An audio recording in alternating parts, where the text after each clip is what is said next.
Es un gran privilegio hablar en nombre del Dios que todo lo ha creado, que todo lo ha hecho. Por eso para mí es una gran bendición poder hablar en tu nombre. Señor, úsame conforme a la necesidad de este pueblo. Señor, manifiesta tu poder y tu gloria en este día. Espíritu Santo, yo te invito a dirigirme en cada palabra, cada expresión, cada idea. Unge mis palabras con tu unción para que pueda ser entendida y asimilada por cada persona que nos recibe aquí y a la distancia. En el nombre de Jesús, por fe declaramos la salvación de aquellos que están en pecado. En el nombre de Jesús declaramos la edificación del pueblo de Dios. En el nombre de Cristo declaro la sanidad de aquellos que están enfermos. Y por fe declaro un tiempo de victoria para la gloria de Dios. Amén y amén. Gloria a Dios. Quiero invitarle a buscar en sus Biblias San Mateo capítulo 15, verso 8. Vamos a leer unos versos que Jesús repite de las palabras del profeta Isaías. Si lo tienen pueden decir amén. Este pueblo de labios me honra, mas su corazón está lejos de mí. Pues en vano me honran, enseñando como doctrinas mandamientos de hombres. Pueden sentarse. Dile al que está sentado a tu derecha: se necesita transformación. Repíteselo al de la izquierda: se necesita transformación. Aleluya. Hoy quiero continuar con esta serie de mensajes sobre la transformación. Y quiero recapitular algunos detalles de las dos entregas anteriores, una el jueves pasado y otra esta mañana, porque los que están ahora no estuvieron en esas ocasiones. Y quiero refrescar un poco la memoria de los que nos escucharon y contextualizar a los que no estuvieron presentes. En la primera entrega, el pasado jueves, yo estuve hablando de Pedro y reflexionábamos sobre la vida de Pedro, llegando a la conclusión de que este era un hombre que se había convertido, que estaba apasionado por Dios, pero que necesitaba transformación. Vimos cómo después de la experiencia funesta en que Pedro traiciona al Señor, toda la idea que Pedro tenía de ser el mejor hombre de Cristo, de ser quizás el más santo o el más identificado con el Señor, toda esa idea que Pedro tenía de alguna manera de revelar o reflejar autosuficiencia espiritual o una calidad de relación con Dios superior a la de sus hermanos, se vino abajo cuando él le falló al Señor, y le falló tan vergonzosamente que después se apartó de todo el trabajo para el cual Dios le había llamado. Y por eso allá en San Juan, creo que capítulo 21, encontramos a Cristo cuando va a buscar después de la resurrección a Pedro y comienza a hablar con él, y lo encuentra en las labores habituales que él había estado pescando otra vez, con poca ropa, como todo un tigre otra vez. Un tigre dominicano, un pescador cualquiera, otra vez él pescando en lo mismo que había estado, porque se dio cuenta que él había fallado, que él no había dado la medida que el Señor esperaba y vino la autodescalificación.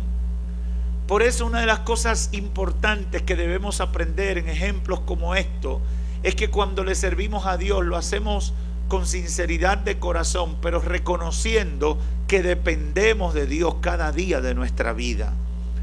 De que lo que somos y lo que hacemos lo hacemos por la gracia y la misericordia de Dios, no porque seamos mejores que las demás personas, sino porque Dios nos ha premiado el esfuerzo de comprometernos con Él, pero no porque nosotros seamos superiores a nuestros hermanos.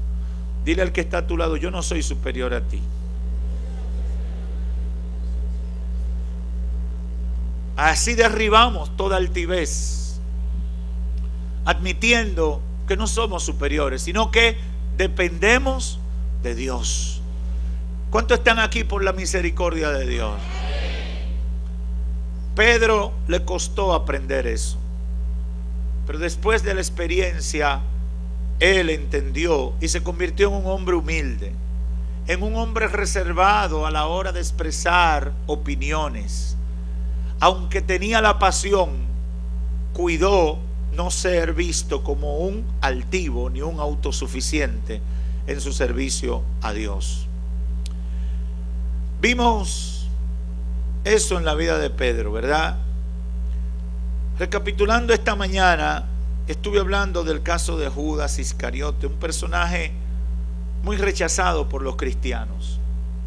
Judas fue un hombre que estuvo en el Señor durante casi todo el ministerio de Cristo. Se convirtió en el tesorero del ministerio de Cristo, aunque la Biblia, ninguno de los evangelistas da detalles de cómo Judas llegó a ese puesto. Yo creo que Judas fue el primer lobista, el primer cabildero que registra el Nuevo Testamento, porque a muchos de los otros discípulos los evangelios dan detalles de cómo fue que Cristo lo llamó, pero a Judas nada más dicen: de repente ahí estaban los que llamó y entre ellos estaba Judas Iscariote. Como quien dice, yo puedo especular y decir que Judas se pegó, se metió ahí en el grupo del Señor y logró convertirse en el tesorero. Parece que sabía vender su imagen muy bien, quizás. Se convirtió en el tesorero del ministerio, pero como le pasa a muchos, Judas no estaba rendido al gobierno de Cristo para su vida. Él tenía unos planes, él tenía una agenda que se impuso cuando de repente se da cuenta que Cristo no aspiraba al poder político. Cuando se dio cuenta que Cristo realmente iba a morir crucificado. Cuando se dio cuenta que realmente Cristo no tenía aspiraciones de convertirse en el gobierno político de aquella región, ni tampoco el libertador de los judíos del Imperio Romano. Cuando Judas se da cuenta de eso, entonces él decide negociar con los enemigos de Cristo para decir dónde Cristo estaba y que lo pudieran apresar. Esto nos da evidencia de que Judas es un triste ejemplo de la gente que puede estar alrededor de la fe en Cristo, pero no está comprometido con la fe. Judas nos da el ejemplo de gente que puede estar muy cerca aparentemente del Señor, pero realmente el Señor no gobierna su vida. Ellos están por una conveniencia que puede ser de una reputación, de conseguir amistad con un tipo de gente, de colocarse en una posición estratégica, socialmente hablando, de llegar a otra persona. Judas es el prototipo de la gente que usa el estar cerca de Cristo como un trampolín para conseguir otra cosa. Hay gente que puede estar aquí en la iglesia, pero tiene el propósito de estar aquí con otra intención. Pero el Señor sabe. Pablo dice que Dios no puede ser burlado. que el hombre será descubierto en sus planes, porque Dios escudriña ¿qué? Los corazones. Mire qué cosa la de Judas. Judas entra al ministerio de Cristo y entra con su plan, y él creía que Cristo no se iba a dar cuenta de lo que él estaba haciendo. Pero si usted analiza el texto bíblico en Juan capítulo 6 versos 71 y 72, y también en otros citas, usted ve que Cristo hace referencia de que ya sabían que estaba Judas, sin acecharlo. Y usted ve que Cristo moja el pan con el vino y dice: al que yo se lo dé, ese me va a entregar. ¿Y a quién se lo da? A Judas. Pero todavía él no se daba por entendido de que el Señor sabía en qué él estaba. Tristemente, Judas murió vergonzosamente y vivió mal, pero terminó peor, porque no se dio cuenta que los traidores del Señor simplemente serán alcanzados por la ira de Dios. Los que viven como Judas terminan mal, porque la ira de Dios los alcanza y son expuestos como cobardes. Y hoy, como es el fondo de esta serie de mensajes, con la ayuda del Espíritu Santo, quiero continuar reflexionando con ustedes sobre ese proceso de cambio que Dios espera que ocurra en nosotros, si en verdad le estamos sirviendo al Señor, si en verdad queremos ser nuevas criaturas. ¿Cuántos quieren ser de verdad nuevas criaturas para Dios? Si de verdad esa es nuestra intención, tenemos que ser transformados en nuestra forma de ser. Tenemos que ser transformados en nuestra conducta. Tenemos que ser transformados en nuestro carácter, en nuestro testimonio público, pero ser transformado para bien, ser transformado para restauración, ser transformado para que la gente tenga evidencia del poder de Dios en nuestra vida. Dios no te ha llamado para que sigan lo mismo. Él te llamó porque quiere producir transformación en tu vida. Una transformación que debe ser progresiva, sostenidamente progresiva, hasta lo que Pablo llama la santificación.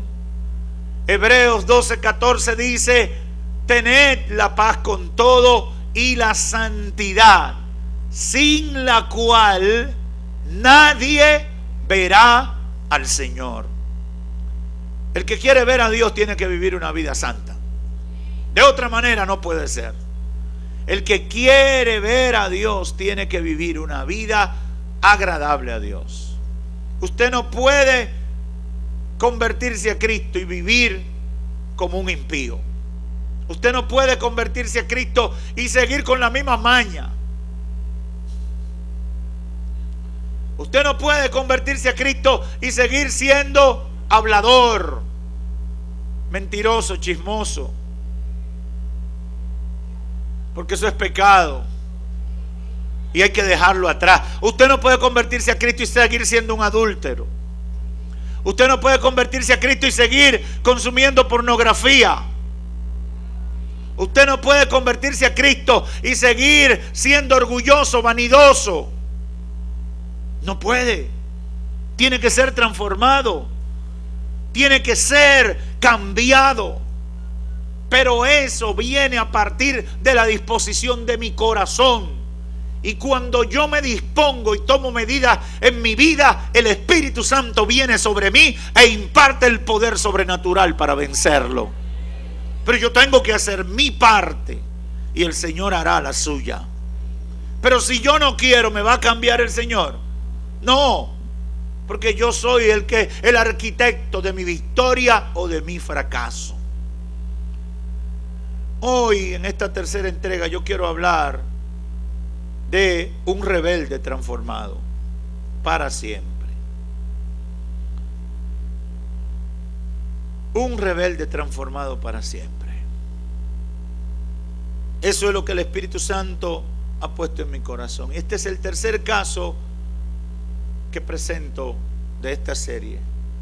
Y me refiero a Saulo de Tarso, luego convertido en apóstol Pablo.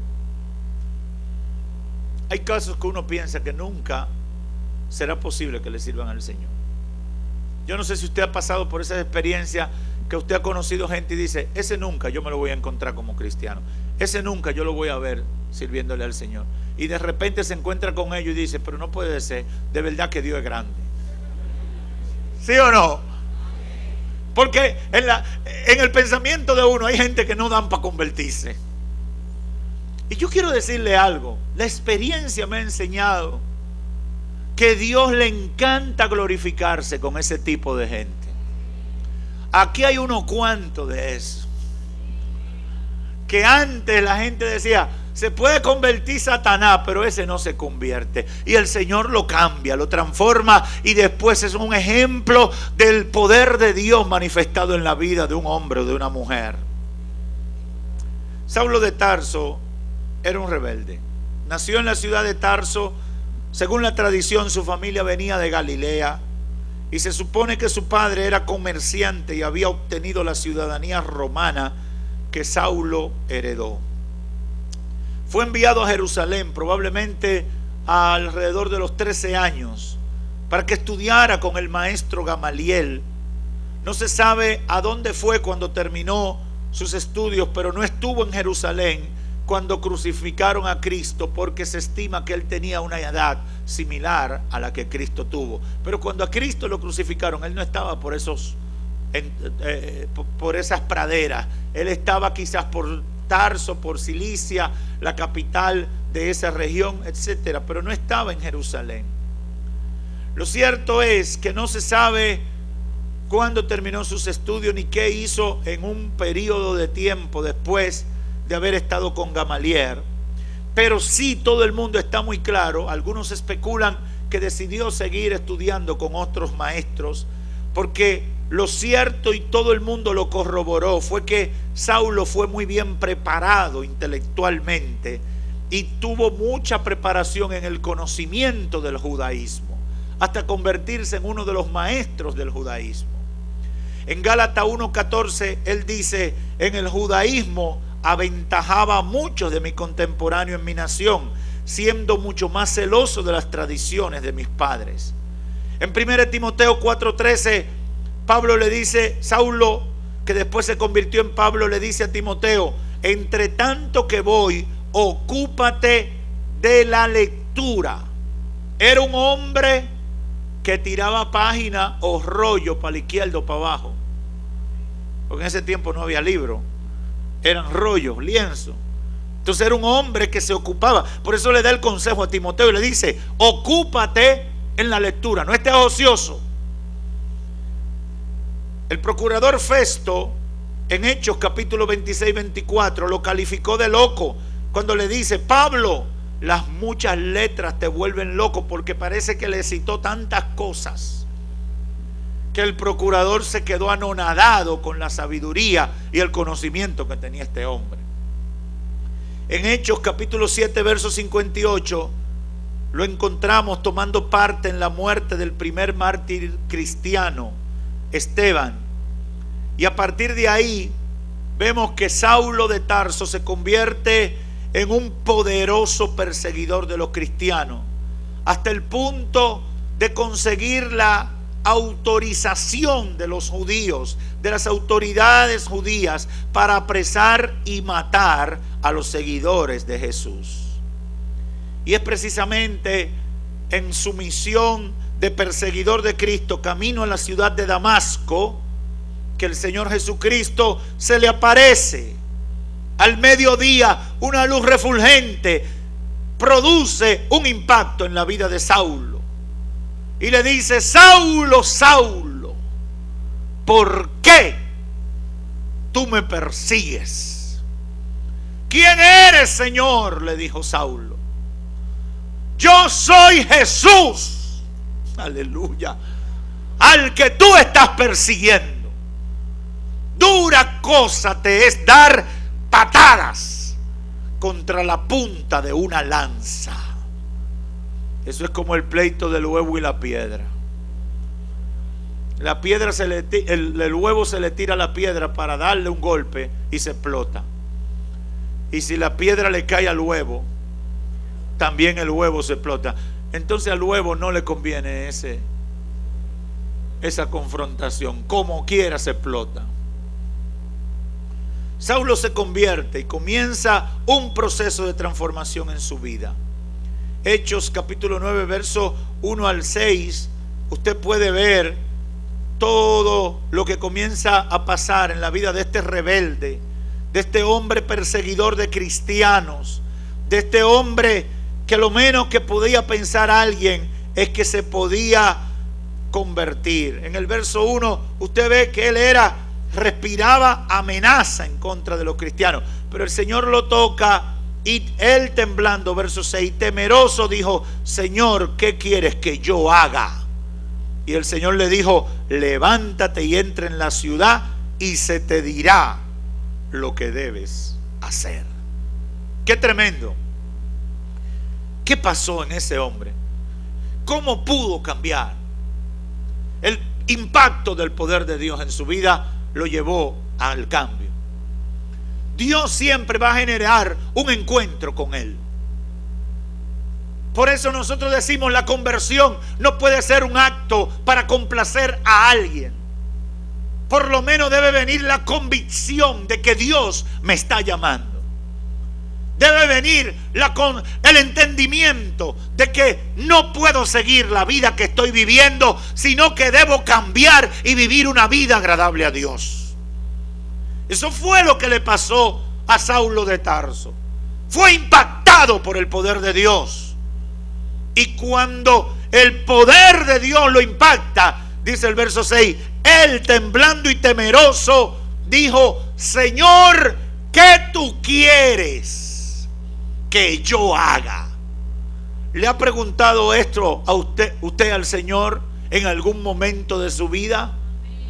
Yo creo que nosotros debemos asumir esa pregunta como nuestra, porque esa pregunta revela rendición.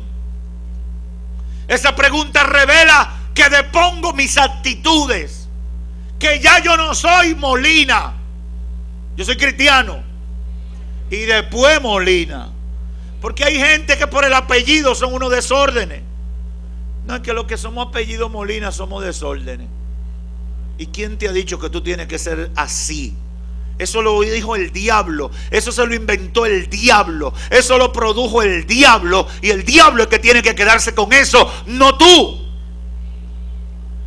Hay que romper con esa maldición. El que viene a Cristo rompe con las maldiciones. No importa si han estado de generación en generación en tu familia. El que viene a Cristo tiene que romper con toda maldición. Aleluya.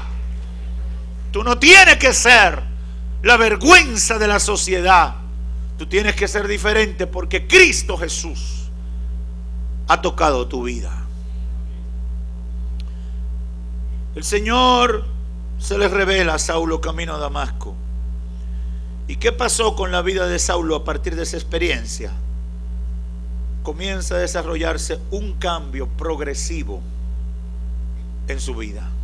Y esto es lo que a mí me llama la atención. Y yo quiero simplemente compartir con ustedes algunos detalles de la conversión de Saulo y el progresivo proceso de santificación o de transformación en su vida, para que nos dé una idea a nosotros de qué debemos hacer para alcanzarla, porque todo el mundo admira lo que Dios hizo con este hombre después. En el Nuevo Testamento, después de Jesús, el personaje más importante es el apóstol Pablo. Sin lugar a dudas. Sin lugar a dudas. Pero uno se pregunta, ¿y cómo un individuo que era perseguidor se convierte en un instrumento de Dios? Es sorprendente eso. Es sorprendente que Dios se glorifica en este hombre de esa forma. Él ni siquiera había nacido dentro de la comunidad judía. Él era un gentil, estaba afuera. Aunque tuviera algunos vínculos, aunque tuviera alguna ascendencia, él no era, como diríamos, un puro de nacimiento de la raza judía. Pero él se convirtió, después de Cristo en el Nuevo Testamento, el personaje más importante es el apóstol Pablo. ¿Cómo comenzó ese cambio de transformación, esa transformación, ese cambio progresivo en la vida de este hombre? Comenzó, número uno, obedeciendo. Obedeciendo la instrucción de Dios para su vida. Cuando le dijo, verso 6, levántate y entra en la ciudad y se te dirá lo que debes hacer. Yo creo que no es posible servirle a Dios si no aprendemos a reconocer la autoridad de Dios en nuestras vidas. Yo decía esta mañana que mucha gente se convierte, pero no quiere que Cristo lo gobierne. No quiere dejarse dirigir por el Señor. Ellos inventan su propio evangelio. Ellos inventan su propia forma de ellos servirle al Señor. Ellos inventan de cómo es que ellos van a practicar la fe. Y ellos no aceptan dirección de nadie. Ellos no aceptan obedecer lo que la palabra le dice. Quieren que el evangelio se acomode a ellos. No entendiendo que son ellos que tienen que acomodarse al evangelio. El evangelio es un molde. ¿Y usted sabe qué pasa con los moldes? Que tú tienes que encajar en él. Porque a él no se le puede cambiar. Porque él es que te va a dar la forma que quiere el maestro que tú tengas. Tú tienes que coger todos los pedazos tuyos y meterlo en el molde y dejar que se aprieten ahí. Porque la forma del molde es la que el maestro quiere para ti. Yo no sé si el Señor le está hablando a alguien en esta hora. Pero para que eso ocurra hay que comenzar con una actitud correcta, obedeciendo. Levántate y entra en la ciudad a la que él iba a matar gente y a coger presos cristianos, y se te dirá lo que debes hacer. Dice la Biblia que estuvo esperando por 3 días sin comer ni beber, dice el verso 9. Estuvo 3 días sin ver, ciego, y no comió ni bebió, esperando. ¿Qué más? Decía el Señor. ¿Qué tareita de obediencia?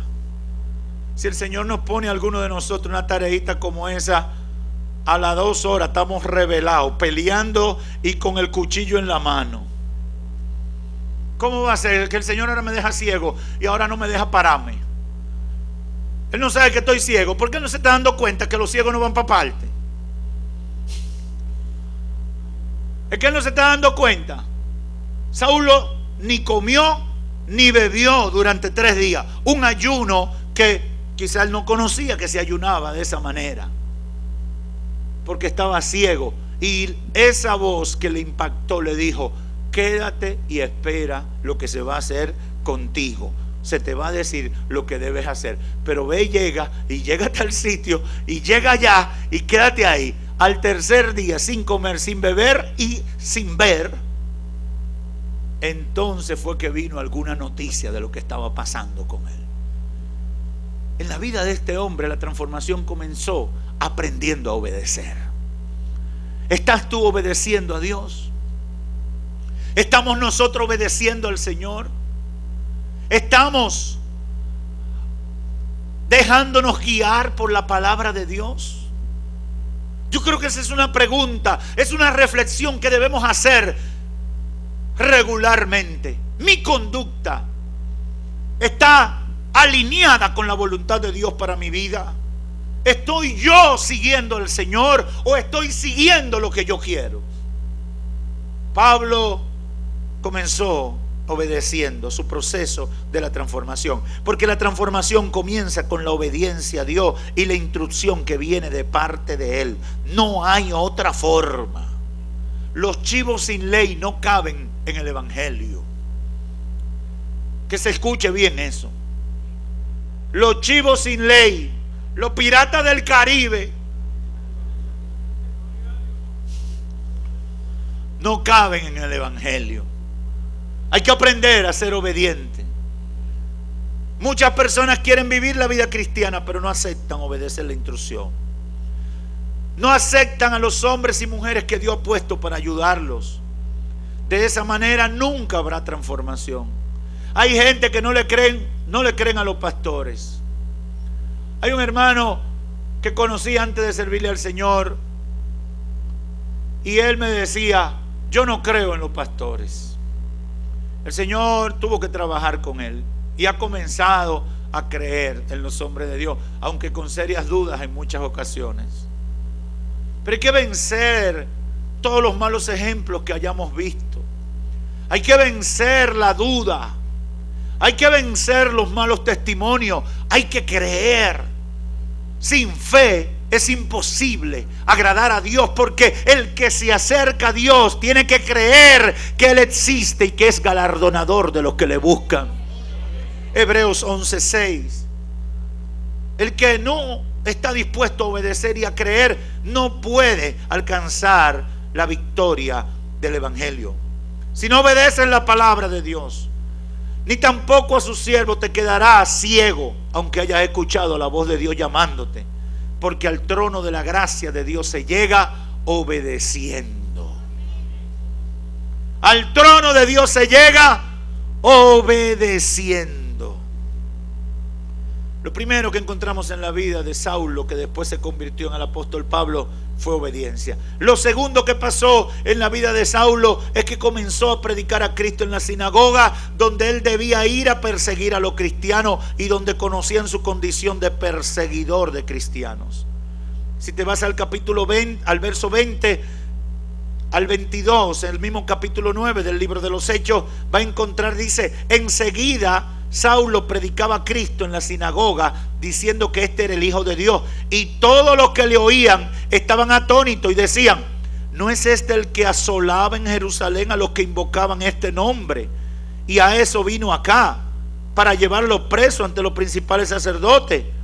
Pero Saulo mucho más se esforzaba y confundía a los judíos que moraban en Damasco, demostrando que Jesús era el Cristo. Todo el mundo esperaba que él iba a perseguir cristianos, pero él fue a donde lo esperaban para ser perseguidor. Fue a predicarle que se había sometido al Cristo que anteriormente él perseguía. ¿Por qué? Porque comenzó a operarse la transformación en su vida. Lo importante de esto es que él comienza a dar testimonio. Cuando habla en Gálatas 1, 17 al 18, da la impresión de que por 3 años se fue de viaje a Arabia y luego fue a Jerusalén. No se conocen detalles de ese viaje, pero lo cierto es que Saulo no esperaba ser famoso como cristiano. Simplemente quería hacer lo que estaba llamado a hacer como un servidor del Señor. Y a mí este detalle a mí me impacta y me confirma la necesidad de uno venir a Cristo sin expectativas humanamente descabelladas. Hay gente que se convierte a Cristo y cree que en la iglesia lo están esperando para hacerle un homenaje y entregarle una placa, porque él era un diablazo y se convirtió a Cristo, y ahora hay que celebrar porque él se convirtió. Óyeme, a ti es que te conviene convertirte. Tú eres que debe darte en el pecho todos los días, dándole gracias a Dios porque te decidiste servirle al Señor. Aquí en la iglesia tú eres uno más, un pecador arrepentido, y eso es todo. Pero hay gente que por su trayectoria, por su fama, por su condición social o lo que sea, cree que en la iglesia deben esperarlo con trompeta, con mariachi, con sinfónica, y entonces celebrar que ellos se convirtieron. Pablo es un ejemplo de que él lo único que quería dar era testimonio del Evangelio de Cristo, y fue a los lugares donde era más difícil, los que lo conocían como perseguidor, y comienza a decirles: no, yo ahora soy cristiano. Usted sabe lo duro que después de haber hablado tantas sandeces, después de haber echado tierra al nombre de Cristo, tener que decir: me equivoqué, Él es el Salvador, Él es el Señor de mi vida, Él es todopoderoso, es verdad lo que dicen de Él. Yo le recomiendo a todo rebelde que la primera tarea de su vida, cuando se convierta, vaya donde usted hablaba todo su disparate y dígale a todo el mundo: mira, me equivoqué, Jesucristo vive, Jesucristo salva, Jesucristo liberta. Yo estaba mal, pero ahora he entendido el milagro de la obra de Dios en mi vida. Esa tarea te va a libertar. Esa tarea te va a traer sanidad. y liberación a tu vida. Lo tercero que encuentro en ese Saulo es que tuvo que enfrentar toda esa mala fama de su pasado y el rechazo de los cristianos, porque a él le tenían miedo. Dice el verso 26: cuando llegó a Jerusalén trataba de juntarse con los discípulos, pero todos le tenían miedo, no creyendo que fuese discípulo de Cristo. Oh, pero el tipo había participado en la muerte de Esteban. No dice que él tiró piedra, pero si tú estabas en la turba. No dice que él tiró piedra, pero él recogió la ropa del mártir. Él estaba ahí en el grupo. Y cuando él llega a Jerusalén: yo me convertí. Y están los hermanos chivos con él. Hay gente que cuando dicen yo soy convertido, la gente dice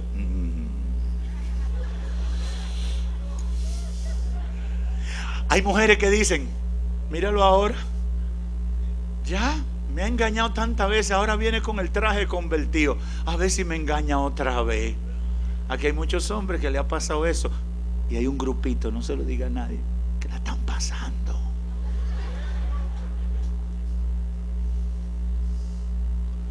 Porque la gente no le cree por su mala fama.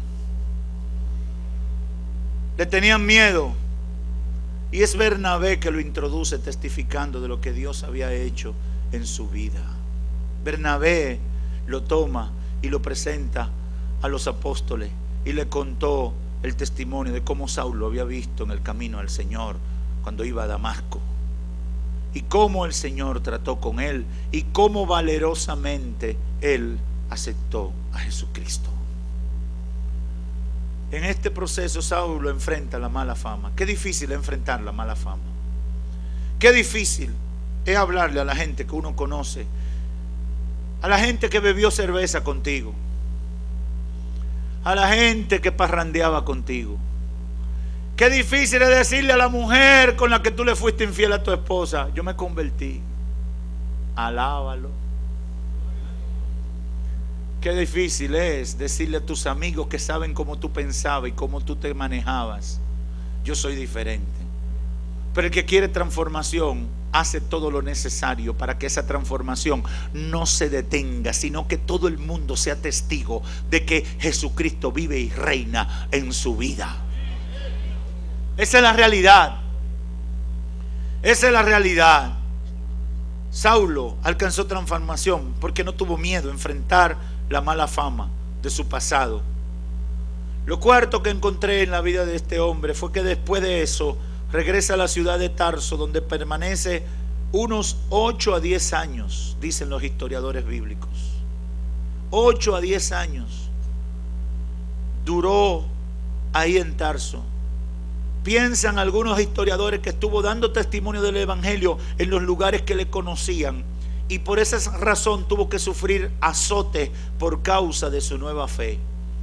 En 2 Corintios 11:24 él hace un poco de referencia a esas cosas que le pasaron durante ese silencio de 8 a 10 años después de haber ido a Jerusalén.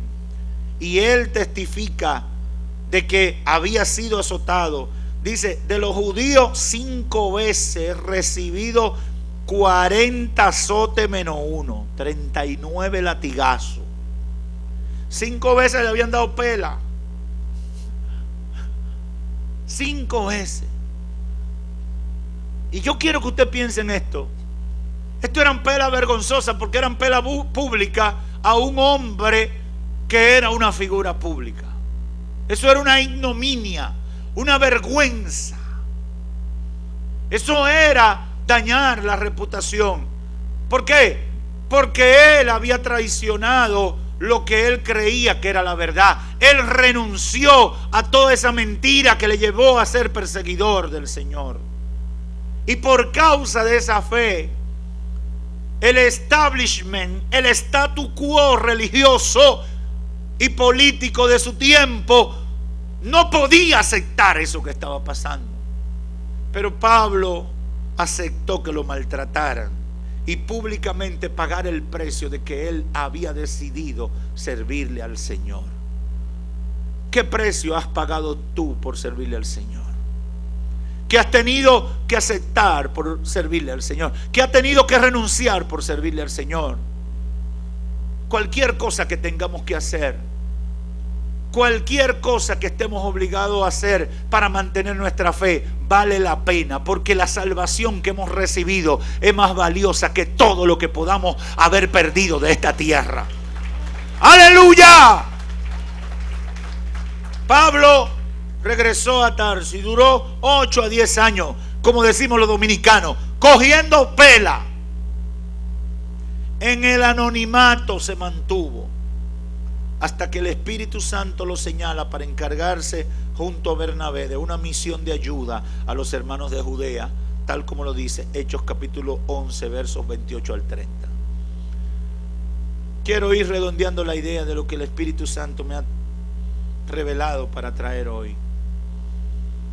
Quiero hacer una aplicación práctica a esto. Saulo de Tarso, quien luego se llamó Pablo, el reconocido apóstol de Jesucristo, fue transformado por Dios en un proceso de aproximadamente 13 años que lo preparó para servirle al Señor como instrumento escogido. Cuando el Señor se le aparece al siervo Ananías y le dice: ve a orar por Saulo, que está ciego, allá en Hechos capítulo 9, le dice a Ananías: no tengas miedo de él, porque instrumento escogido es este. Había una palabra profética sobre este hombre en el momento de su conversión. Aleluya. En el momento de su conversión vino esta palabra profética de parte de Dios. No es cualquiera, es un instrumento escogido. ¡Vamos! Nadie podía ver eso. Nadie podía entender eso. Ananías no lo podía asimilar, mucho menos los hermanos de Damasco. Nadie podía imaginarse el plan que Dios tenía con ese rebelde y perseguidor de cristianos. Óyeme, aunque tú no veas nada, si Dios te llamó, hay un plan que Dios tiene para tu vida. Dios no llama en vano, Dios no llama accidentalmente.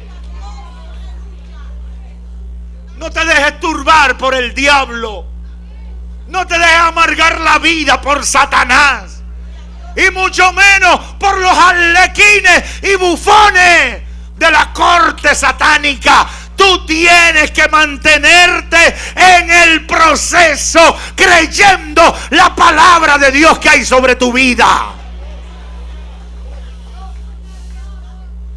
El Señor le dijo a Ananías: Ananías, tú vas a orar por ese rebelde y perseguidor, pero ese es un instrumento escogido. Cuidado contigo, no me lo vaya a dañar.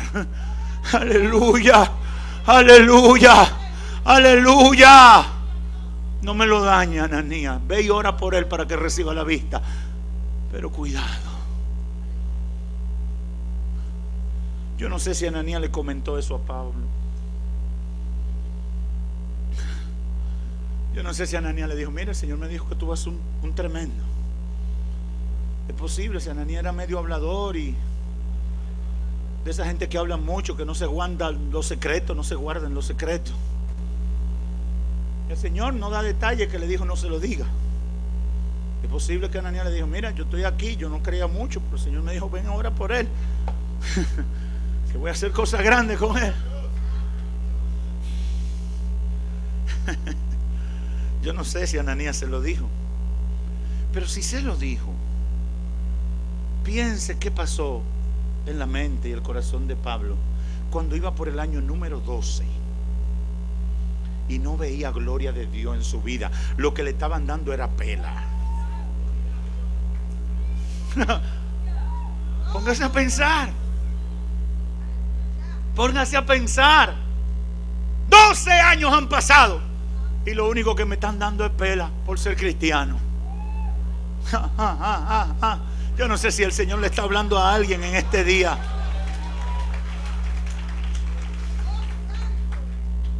Sufrió Pero esa palabra profética que había sobre su vida no había sido alterada. Todo estaba dentro del plan de Dios para la vida de este hombre. Cuando Dios se toma mucho tiempo preparándote, es porque hay un gran trabajo que va a hacer contigo. Yo no sé si tú recibes eso de parte del Señor. Si Dios se toma mucho tiempo procesándote, es porque tiene un trabajo muy especial que hacer contigo. No es lo mismo coger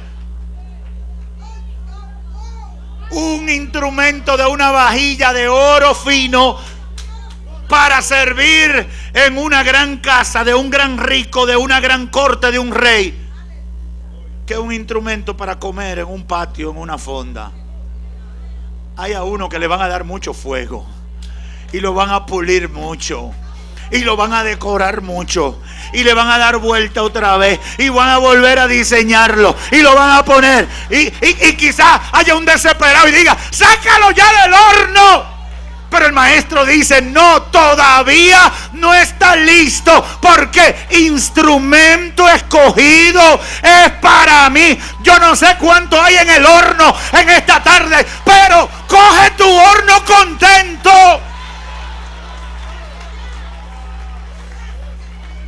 Porque instrumento escogido de Dios. Pero debe hacerlo con obediencia. Porque hay piezas que se rebelan y le dicen al maestro: sácame de aquí que yo no aguanto este horno. Y entonces usted sabe lo que se convierten en instrumentos desechados para trabajos insignificantes, porque simplemente se dañaron en el proceso. Y muchas veces le toca ser triturado, y otras veces un uso vil y sin ninguna trascendencia. En la vida de Pablo, su proceso de transformación incluyó obediencia, dar testimonio público de conversión, enfrentar estoicamente la mala fama por su pasado, y cuarto, enfrentar el rechazo de los mismos cristianos y sufrir por casi una década por la fe en Cristo Jesús. Obediencia, testimonio, resistencia y sometimiento a la voluntad de Dios.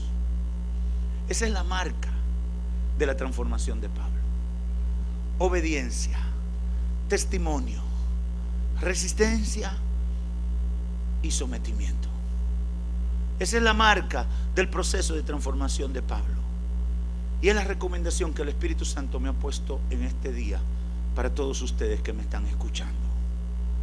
Obediencia. Dios no puede transformarte si no está dispuesto a obedecer. Dios no puede transformarte si no está dispuesto a obedecer. Hay demasiado chivo sin ley. Hay demasiada gente que quiere vivir el evangelio como a ellos les da su gana, y quieren tomar las decisiones como a ellos les parece. Y el hombre o la mujer de Dios le dice: eso está mal, y ellos dicen: yo lo quiero porque eso es lo que yo quiero, y eso es lo que a mí me gusta, y eso es lo que yo deseo. No eres obediente, por lo tanto Dios no tiene ningún proyecto especial contigo, porque no has sido transformado ni te dejas transformar. Obedecer, dar testimonio, estar dispuesto a enfrentar incomprensiones y maltrato de la gente, incluyendo a los cristianos. Si no estás dispuesto a sufrir por servirle a Jesús, no puedes ser transformado. Hay que aprender a sufrir por el Señor y hacerlo con gozo.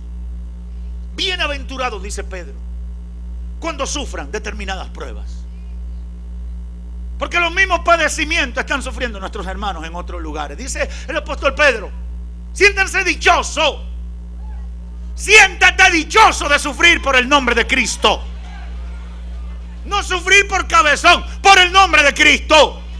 No sufrir por tu carácter, por el nombre de Cristo. No sufrir por tu malcriadeza, por el nombre de Cristo. Ese sufrimiento vale la pena. Ese sufrimiento trae recompensa. Ese sufrimiento exalta el nombre de Dios. Ese sufrimiento trae gloria a la iglesia de Cristo. El sufrimiento por el nombre de Cristo. Solo aquellos que entienden eso pueden superar las limitaciones que impuso el pecado en su vida y borrar el pasado vergonzoso. Solo aquellos que lo hagan así pueden imponer su fe frente a los críticos y a los incrédulos y establecerse como verdaderos hombres y mujeres del Señor. Concluyo con dos ideas. El ejemplo de Pablo nos enseña que tú puedes haber sido un perseguidor del Evangelio, una persona reaccionaria, y Dios puede hacer un cambio de 180 grados en tu vida y hacerte todo lo contrario a lo que tú fuiste. Amigo o amiga que me escucha, tú no importa quién tú seas, el Señor puede hacerte todo lo contrario. Yo sé que hay muchos convertidos que ellos tienen sus reglas, sus fórmulas. Ellos son cónsules del cielo. Ellos dicen quién va y quién no va. Pero a ti no te debe importar nada de lo que digan esa gente. Nada, nada, nada, nada. Todo el que se atribuye una autoridad que no le ha sido delegada es un usurpador, es un suplantador. No merece nuestra consideración, no la merece. El que sabe lo que va a hacer contigo es el Señor. El que sabe a dónde te va a llevar es el Señor. El que sabe para lo que tú das es el Señor. Y si la base tuya no da para nada, óyeme, sigue creyéndole al Señor, porque Él sabe poner lo que haga falta para hacer de ti algo importante. Es el Señor el que sabe.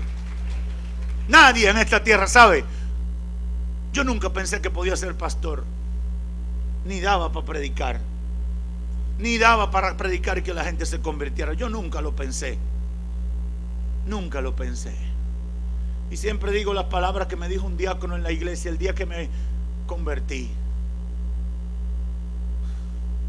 Ese hombre fue usado por Satanás. Yo llego muy gozoso, cambiado, que me van a presentar, que me bauticé. A mí el pastor parece que yo era muy inquieto, entonces el pastor me hizo hacer el curso como 3 o 4 veces completo. Ya yo me lo sabía de memoria. Yo sabía cuál era la primera lección, cuáles eran las preguntas, cuáles eran las anécdotas. Yo me sabía el curso bien ya.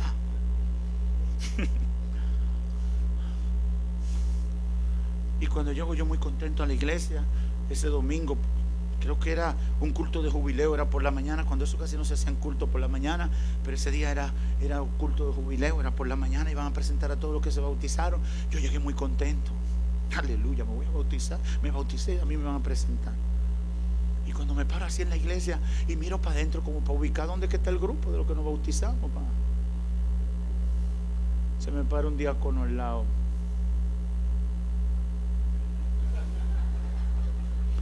Aquí están bautizando a todo el mundo.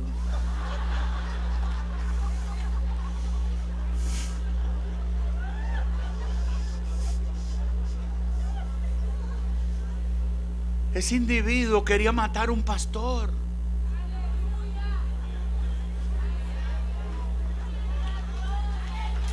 Era un instrumento de Satanás. No te lleves de lo que los instrumentos de Satanás digan de ti. Agárrate de la palabra de Dios que hay sobre tu vida. ¡Aleluya! Eso es lo que tú tienes que agarrar para ti. Lo que Dios ha dicho. Eso es lo que vale. Eso es lo que vale. Saulo era un reaccionario, pero Dios tenía un gran plan con él. Mucha gente no tiene avance ni progreso en su vida espiritual porque no obedecen, no dan testimonio, no resisten la crítica y el rechazo, y tampoco aceptan experimentar algún sufrimiento por su fe en Cristo Jesús. Hay gente que son reaccionarios. Si hablan mal de mí, van a conocer mi lengua. El que me la hace a mí, aunque yo te he convertido, me la paga. Pastor, que no me molesten, que ya el viejo hombre está vivo. Eso no es una persona transformada. Eso no es una persona que ha cambiado. A mí el que me la hace me la paga, aunque yo esté en la iglesia. Eso no es una persona transformada. Él va a saber quién soy yo. Lo voy a convertir en una pared, no le voy a hablar, le voy a pasar por el lado y no le voy a decir nada. Voy a pasar con mi cara derecha. Hermana, Dios le bendiga. Eso no es una gente transformada. Esa no es una gente transformada. Una gente transformada actúa diferente. Tú me ofendiste, te quiero dar un abrazo. Quiero que el Señor me dé todos los días más amor por ti. Eso es una gente transformada. No, pastor, eso es un hipócrita. No, porque sabe lo que está pasando y quiere que el Señor se glorifique en la vida de ustedes. Un hipócrita saldría a decirlo, como hay mucho. Fulano me habló mal de mí, pero yo lo amo. No se lo diga a otro, no. Ve a él y ámalo a él y dale el abrazo a él y que nadie se entere. Mira, me dijeron que tú y fulanito tienen un problema. Ajá, no te preocupes, que el Señor está obrando y eso va a resolverse. Usted está viendo la diferencia entre un transformado y uno no transformado. Mucha gente no es transformado porque no acepta obedecer, no da testimonio, no resiste la crítica y tampoco acepta experimentar algún sufrimiento por su fe en Cristo Jesús. Uno tiene que pasar por experiencias para dar testimonio.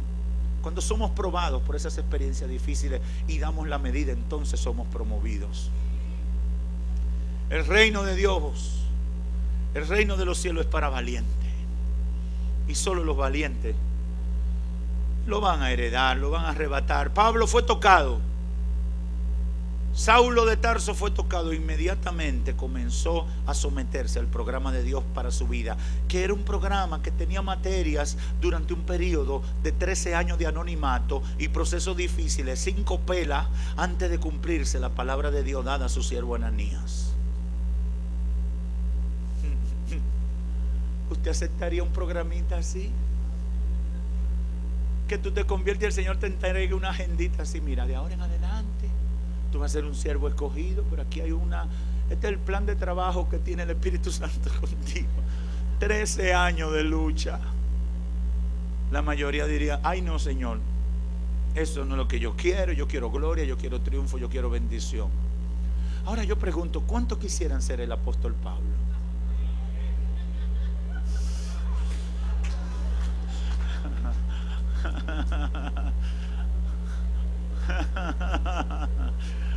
¿Cuánto quisieran ser el apóstol Pablo?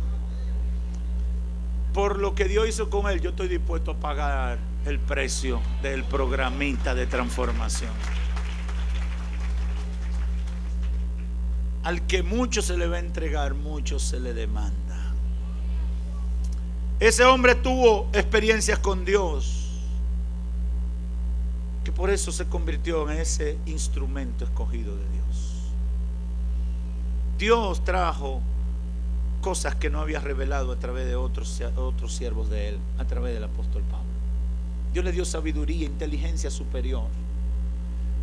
Dios se glorificó en su vida. Durante su tiempo de maduración, que fue el necesario, nunca protestó. Por eso tienen sentido las palabras de él allá en Filipenses 4:10. He aprendido a vivir. He aprendido a contentarme cualquiera que sea mi situación.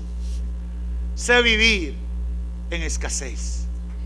Sé vivir en abundancia. Todo, aleluya, todo lo puedo en Cristo. Yo no sé cuánto quieren decir esas palabras. Todo lo puedo en Cristo, que me da la fuerza. Pero eso es cuando nos dejamos moldear por el Maestro. Cuando dejamos que Él trabaje con nosotros. No viva la vida cristiana para impresionarme a mí como pastor. No viva la vida cristiana para impresionar a la gente que tú conoces. Vívela para impresionar en el cielo. Ahí es que tú debes impresionar. Ahí es que tu voz debe ser escuchada con claridad y nitidez. Ahí es que debe ser importante tu vida. La hipocresía es una maldición. La falsedad, como pasó en el caso de Judas, eso atrae la ira de Dios. Óyeme, la fe cristiana no es religión. La religión está llena de simuladores, de gente que hace pantalla, de gente que hace bulto, como decimos los dominicanos, de gente que da mucho gloria a Dios, mucho aleluya, brinca, salta, remolinea, siente corrientazo, pero no tiene testimonio, ni en su casa, ni en su trabajo, ni entre sus amigos. Eso es religión. Yo te estoy hablando de vida cristiana. La vida cristiana implica testimonio. Que la gente hable mal de ti, pero que sea mintiendo. Que no puedan levantar el dedo acusador con base diciendo algo malo de ti. Que tengan que taparse la boca y enmudecer, como enmudecieron los verdugos allá en el Calvario cuando estaban matando a Cristo. Se quedaban atónitos porque sabían verdaderamente este era el Hijo de Dios. Porque ellos habían dicho mucho disparate, pero ellos sabían que lo que estaban haciendo no era verdad. Ese hombre tuvo experiencias con Dios y Dios lo exaltó. De perseguidor y rebelde lo convirtió en un instrumento porque se dejó transformar. Amigo o amiga, si Dios pudo transformar y cambiar a un hombre como Pablo, como Saulo de Tarso, y convertirlo en un gran hombre como Pablo, estoy convencido que Dios puede hacer algo especial con tu vida también. ¿Qué hace falta? Que esté dispuesto a obedecerle, que esté dispuesto a someterte al programa de Dios para tu vida. En el caso de Pablo fue un proceso largo, muchas cosas tuvieron que pasar en su vida, pero esas cosas necesitaban pasar para Dios trabajar con él. El trasfondo de donde él venía y para lo que Dios lo llevaba incluía un gran proyecto, un gran proceso. Dios se glorifica en la vida de nosotros de muchas maneras, en muchos tiempos y en muchas formas. Lo importante es estar dispuesto a obedecerle, someterse a su programa y dar testimonio de la relación con Él. Estoy convencido que todo el que se convierte a Cristo verá la gloria de Dios en su vida. Porque para el Señor no hay nada imposible. Dile a alguien en esta hora, no hay nada imposible para Dios. Díselo a alguien más, no hay nada imposible para Dios. Si Dios pudo trabajar con Saulo, puede trabajar conmigo, puede trabajar contigo, puede trabajar contigo, puede trabajar con todos nosotros. Pastor, ¿y por qué no lo ha hecho? Quizás tú te has convertido en un material que no quiere que el maestro lo moldee. Y lo que pasa en nuestra relación con Dios es que Dios no puede trabajar con aquellos que no quieren que trabaje con Él. Señor, yo quiero que tú te glorifiques en mi vida, pero no me toque el tema de mi relación con ese hombre. Señor, yo quiero que tú te glorifiques en mi vida, pero no me afecte mi negocio, que ese negocio yo lo tengo desde chiquito. ¿Y cuál es tu negocio? Robar, pero ve.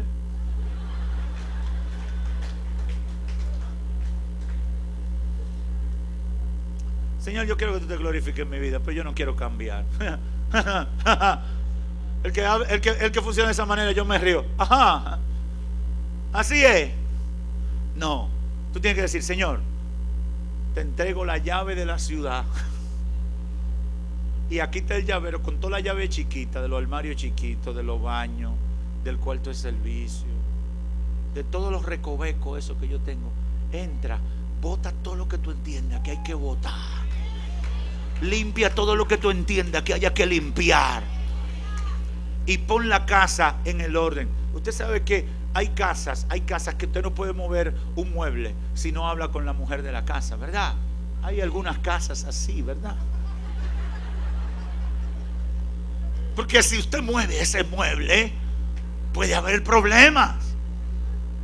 Porque la dueña de la casa no permite que le muevan sus muebles. Yo le pido a esas personas que son así, que no sean así con el Señor. y le digan: Señor, aquí está la llave. Tú tienes que botar todos los muebles. Bótalo. Tú quieres poner la sala donde está la cocina. Tú allá que está muy sucia y tienes que botar mucha basura. Yo estoy aquí. Por eso es que la Biblia dice que para vivir en Cristo hay que morir primero. Yo no sé cuántos quieren morir para vivir en el Señor.